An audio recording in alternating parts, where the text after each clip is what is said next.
So the Corsa's just been dropped off for its MOT. It's due today as it happens, so let's see how we get on and see what the damage is. So good news, full MOT. So it wasn't quite as plain sailing as that, but we do have a 12-month advisory free MOT, which is absolutely what I want to sell it with.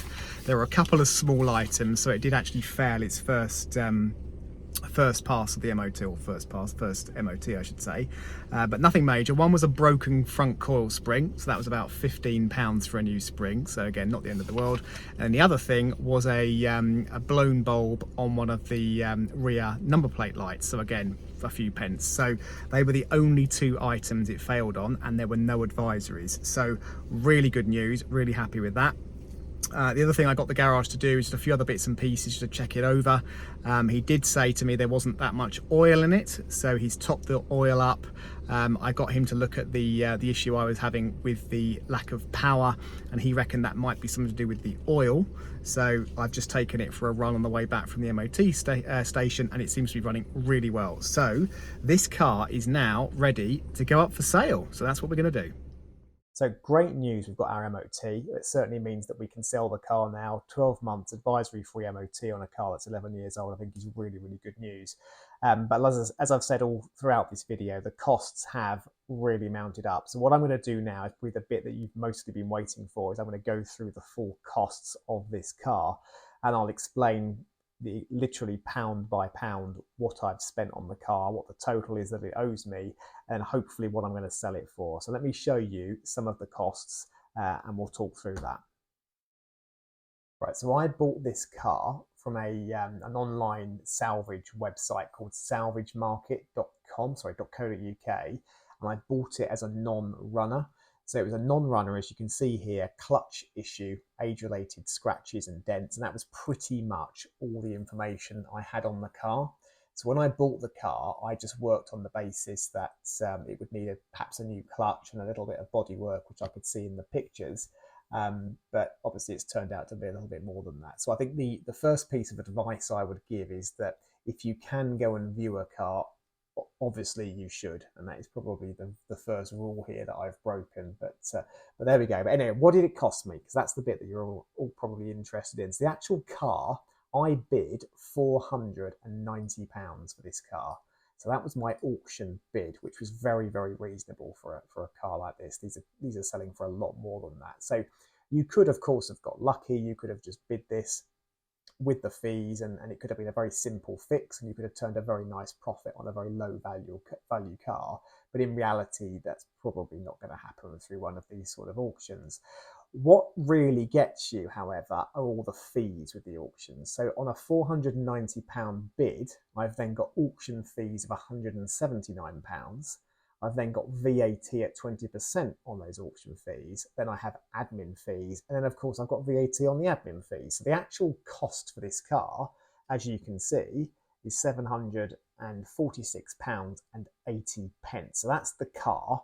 Then, of course, I've got to go and get this car from the auction house, and their terms and conditions are wrapped up in such a way that it means you can't just turn up there and drive it. And of course, it was a non-runner anyway, so I wasn't going to be able to go and drive it away. So I've then had to pay for delivery. So I'll go through the rest of the costs on top of this as well.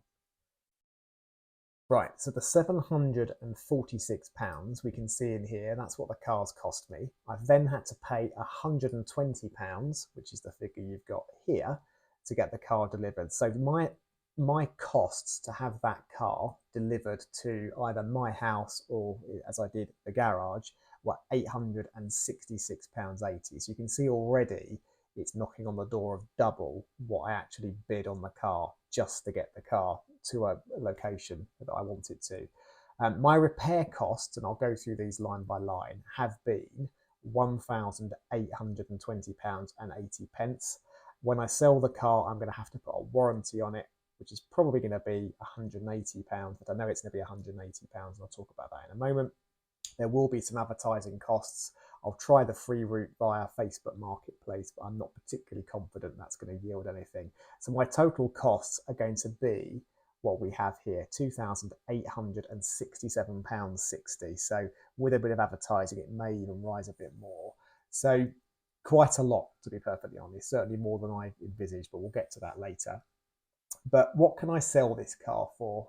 I think a car in this condition that's been properly prepared, as you've seen, and you've seen through all the various videos the work that I've done on the car, I think this car should retail at about 3,350. And I'll come back to that in a moment. I'll explain why I think it should be that amount. So if we get that, and if I get people come and turn up and they don't try and haggle with me, then that means I'm going to make £482.40, which isn't bad, but it obviously isn't great either.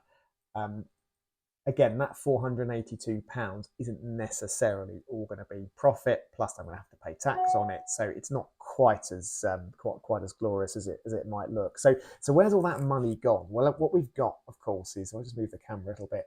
It's all the costs here, and the biggest cost we had was a replacement engine.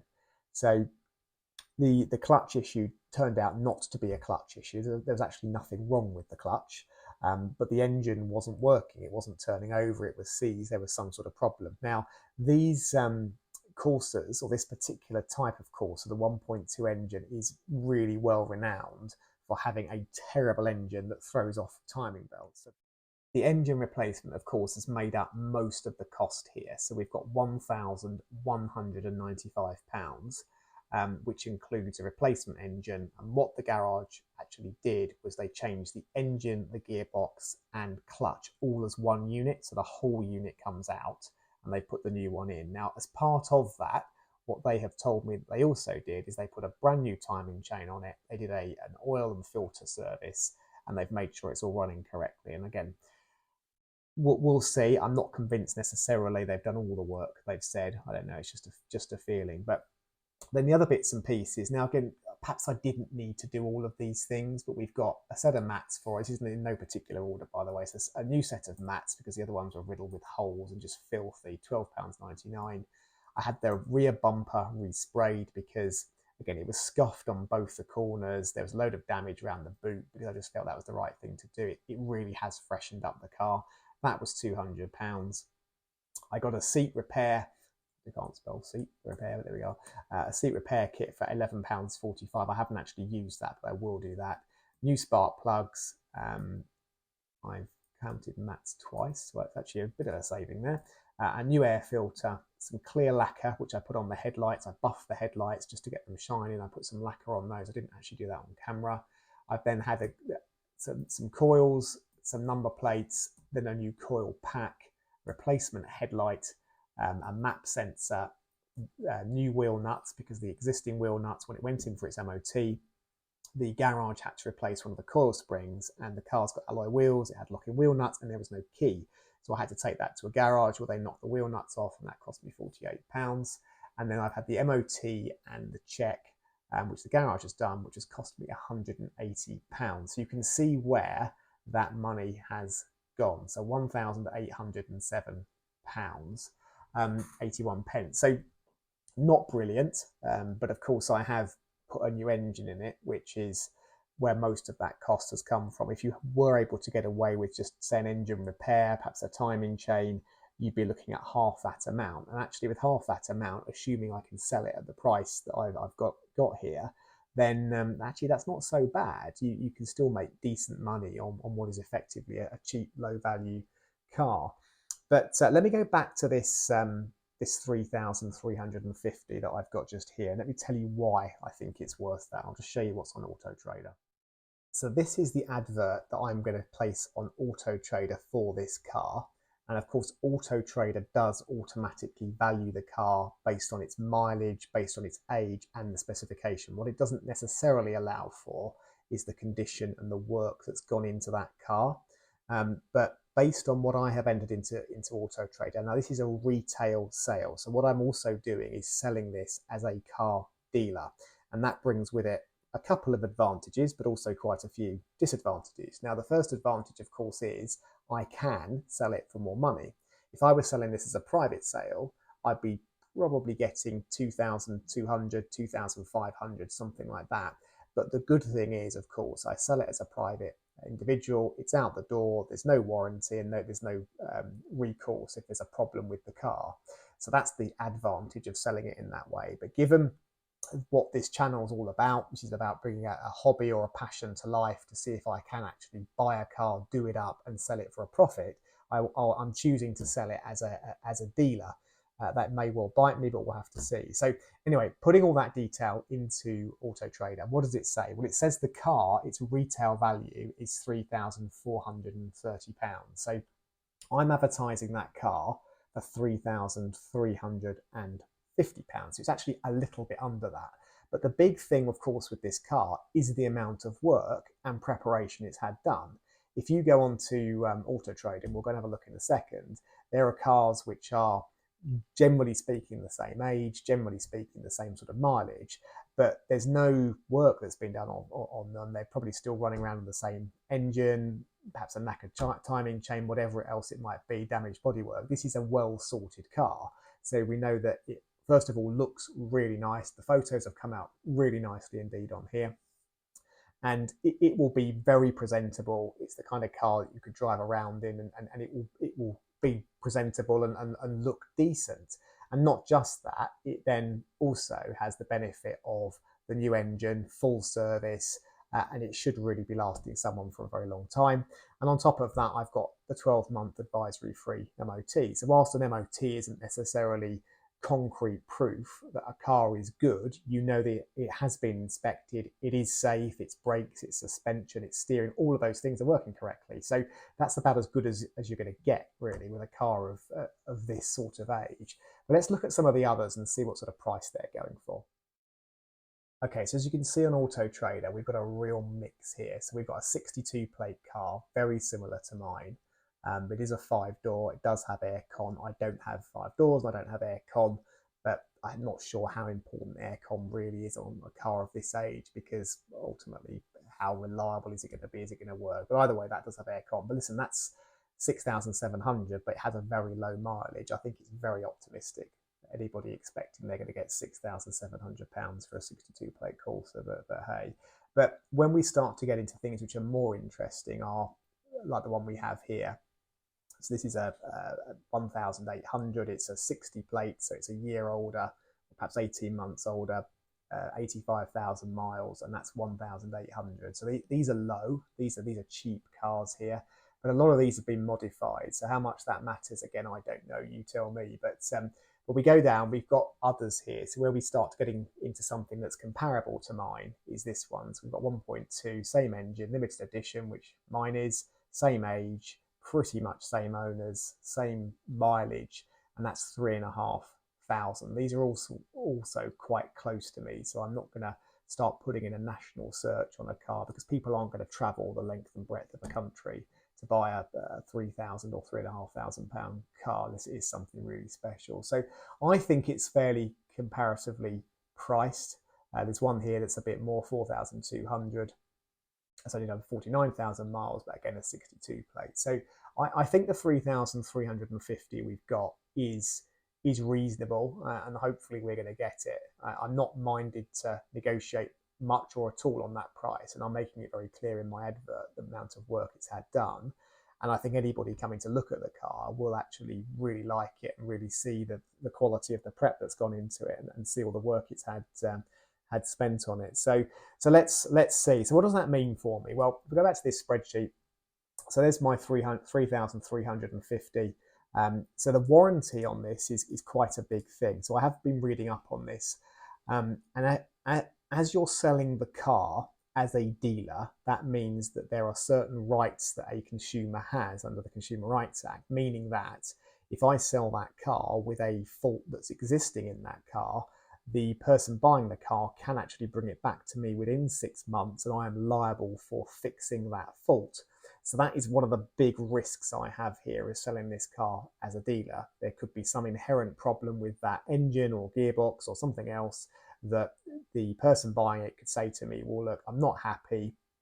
I'm going to sue you for the full price of the car. and I want a refund. And actually the easiest thing for me to do is probably just give them a refund. So I'm not out the woods. It's not as though I'm just making £495 and great off into the sunset. There's a lot of risk on that. I'm only really clear of that after 6 months. But what I'm doing, I found a company called Warranty-Wise. And again, I'm sure there's others out there, and you'll put it in the comments if there are. And Warranty-Wise offer trade cover for a sort of 6-month warranty, and a 6-month warranty on that car is going to be about £180, and that's a fairly comprehensive mechanical warranty. So if something like the clutch or gearbox or something major goes wrong, that will be covered by that warranty. So, and that's nationwide. And the other advantage of that is there's also breakdown cover as part of that warranty. So for me, paying £180, I think that is well worth it, because if I get a problem with that car, or the person buying gets a problem with that car, that I will simply say to them, well, look, go to Warranty-Wise, you can go to your nearest dealer, and you can then go and get that car repaired, and they will deal with the whole thing. So that's my hope anyway. So let's see. But there is, of course, still some risk. The issue that goes wrong with the car, Warranty-Wise could turn it down. It could all get pretty difficult, and I'm going to end up being out of pocket. But I don't know. We're not going to know. We're going to give it a go. The worst case, I'll have to give the person back the money on the car. I'm hoping that's not going to be the case. So all being well, and assuming we do sell the car for £3,350, my gross profit is going to be £495.39. Now, I am going to have to declare that. I'm probably going to have to pay some VAT. I'm not actually VAT registered for this yet, but no doubt I will be doing so if I do sell a few cars. So I'm going to be taking really very little of that by the time I've paid VAT and by the time I've paid my prevailing rate of income tax. So has it been worth it buying that car to make what's going to end up being, and let's say I wasn't paying any of that, I'm making 500 quid. It's not a huge amount of money. You really need to have a lot of volume on these cars to make this worthwhile. How much time have I spent on that car? So I've tended to do a little bit of this in the evenings or weekends, just really when I've had a moment. I've done a bit of work on the car. So the videos you've seen, you may have seen I've been wearing different clothes in parts of the same video, and that's because I've perhaps done half an hour at one point, and then morphed it all together. So if I'm being realistic, I've probably spent one full day on the car in time. So if I said that I spent a full 8-hour day on that car to get it ready, and that includes all the cleaning, it includes all the running around, it includes all the prep, the paintwork, all the other bits and pieces I've done, it's really one good solid graft of a day. Let's say a 10-hour day to do all of those things. So you might argue if you can make 500 quid a day, then it's worth doing.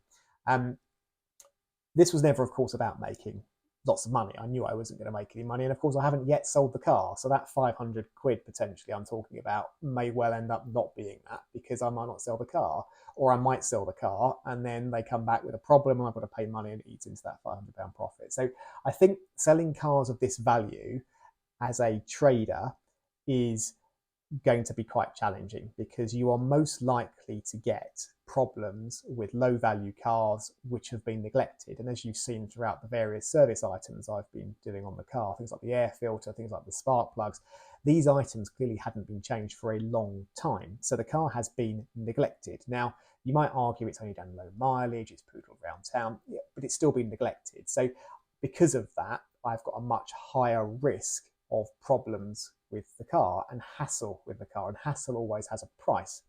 So is it worth buying and selling a cheap car like a Vauxhall Corsa if you don't have much knowledge? I'm not sure it is, to be honest, because I think the margins you're going to make and the risks you've got just they just don't warrant it unless you are very, very good mechanically. Now, you've seen I've managed to adapt my hand to doing quite a few of the jobs on the car, and genuinely I'm not a mechanic. I don't have any real knowledge. All I have done is go on the internet, and I've taught myself on YouTube how to change a coil pack, and I've read a few things about how to do it. And that is the beauty now, of course, of Google and YouTube, is that unless it's something major like a gearbox or something that requires specialist tools, you can actually go out and you can teach yourself how to do basic tasks. And that's effectively what I've done with this car. And so, the same with the paintwork. I did a little bit of paintwork on an old classic car I had, not particularly difficult. If you're not striving for a perfect finish, it's doable. So I think it's been an experience. It's been good fun doing it. I'm absolutely pleased to have bought this car. And do you know what? I've got another car which is I've given a new lease of life, and hopefully someone's going to have that and enjoy it. And that's also part of it as well. So I think this has been an interesting lesson. The other thing that, again, I'm learning now, I've got a couple of other projects that I'm working on, which I will also share on YouTube in due course, some other vehicles. And I've been using a couple of different garages.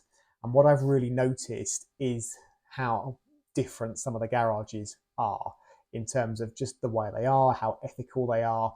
The chaps that did the engine in this Corsa, I'm not convinced they were the best garage. Whereas one of the other cars I've got, and there'll be some videos on that in due course, they've been completely different, really straight guys, really helpful. So I think when you're dealing at this end of the motor trade, you are dealing with, should we say, not the best or necessarily most professional people. And that's a challenge. And when you're somebody like me who is a novice at doing this, you are likely potentially going to be ripped off. I don't think I necessarily have been, but it's just not, it's not like dealing with a professional dealership when you're buying a newer car. So they've been the lessons. I think it will be really interesting to see what I actually do make on this car.